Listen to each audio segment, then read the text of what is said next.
عبداللہ المزنی رضی اللہ عنہ فرماتے ہیں کہ میرے والد بچپن میں انتقال کر گئے، مجھے چچا نے پالا تھا۔ اللہ نے میرے اوپر رحم کیا اور میں رسول اللہ کا غلام بن گیا۔ چچا اسلام کا بڑا دشمن تھا، مجھے نبی پاک صلی اللہ علیہ وسلم کا نام سننا معاذ اللہ جلال میں آ جاتا تھا سنتے ہی، لیکن مجھ سے رہا نہیں جاتا تھا۔ اب میں کیا کروں؟ میرا روز دل کرتا تھا مدینے جانے کو، روز میری ماں میرے درد سے آشنا تھی۔ ایک دن میں تڑپ اٹھا، میں نے کہا اماں مجھے پتا ہے تو نے میری خاطر نکاح نہیں کیا، لیکن اماں میرا اب دل نہیں لگتا، چچا جانے نہیں دیتا۔ اماں کہنے لگی بیٹے جا، میری طرف سے اجازت ہے۔ کہتے ہیں میں جا کے چچا کے سامنے کھڑا ہوا، چچا میں نے جانا ہے۔ کہاں؟ پتہ اسے تھا مسلمان ہے۔ کہاں جائے گا؟ میں نے کہا مجھے مدینے جانا ہے۔ کہتے ہیں وہ تو آگ بگولا ہو گیا، کہنے لگا تیرے پاس جو کچھ ہے سارا میرا دیا ہوا ہے۔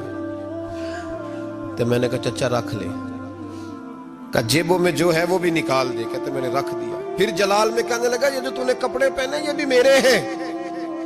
حضرت عبداللہ المزنی کہتے ہیں میں نے وہ کپڑے بھی اتار کے دے دیے، میرا وجود ننگا ہو گیا۔ تینوں لب دیاں آپ گواچے، سانو اپنی خبر نہ کوئی، ساتھوں پارے ککھ گلیاں دے، ککھ گلیاں دے۔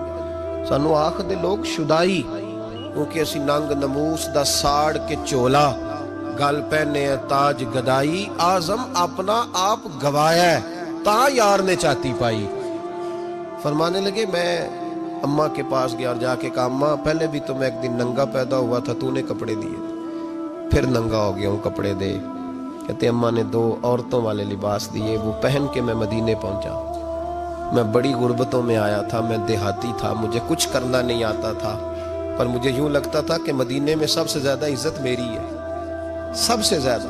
اللہ کے حبیب نے منع فرمایا کوئی اونچا اللہ اللہ نہ کرے، جب کوئی نماز پڑھ رہا ہو سو رہا ہو تو اس کے سامنے اونچا ذکر نہ کرو۔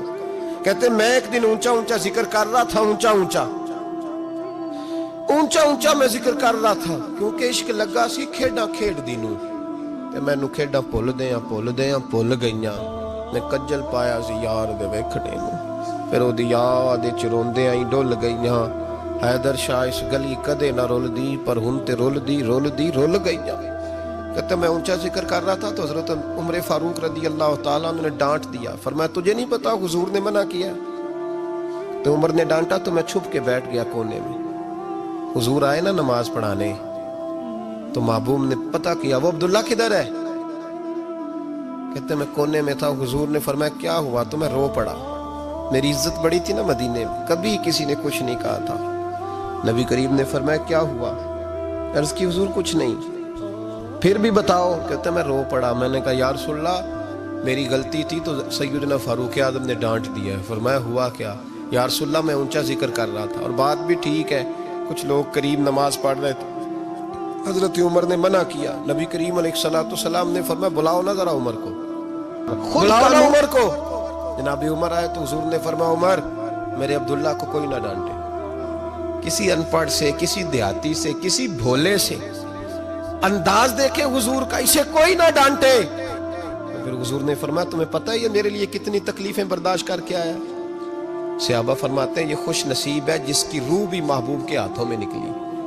اور جب جنازہ اٹھا تو حضور کی داڑھی سے ہم نے آنسوں کے قطرے ٹپکتے دیکھے۔ مدینے میں رواج تھا کہ قبر میں قریبی عزیز اتارا کرتے تھے، پر ان کا تو مدینے میں رشتہ دار ہی کوئی نہیں تھا۔ حضرت عمر فاروق اور جناب ابو بکر صدیق کہنے لگے ہم قبر میں اتارتے۔ جب ان دونوں نے اٹھایا قبر میں گئے تو کہتے ہیں کمال دیکھو اللہ کے رسول ہم دونوں سے پہلے قبر میں اتر گئے، اور حضور نے یا البدایہ والنہایہ میں موجود ہے، کب مجھے دو میں قبر میں اتارتا ہوں۔ کہتے ہیں حضور نے تنے تنہا پکڑا، تنے تنہا قبر میں اتارا، پسے مردن فرشتوں نے جو تلاشی لی تو کیا نکلا؟ فقط ایک دل کے گوشے سے خیال مصطفیٰ نکلا۔ نبی کریم علیہ السلام نے قبر میں رکھا اور ساتھ فرمایا اے اللہ میں آج شام تک اس سے راضی تھا، تو بھی اپنے کرم سے اس سے راضی ہو۔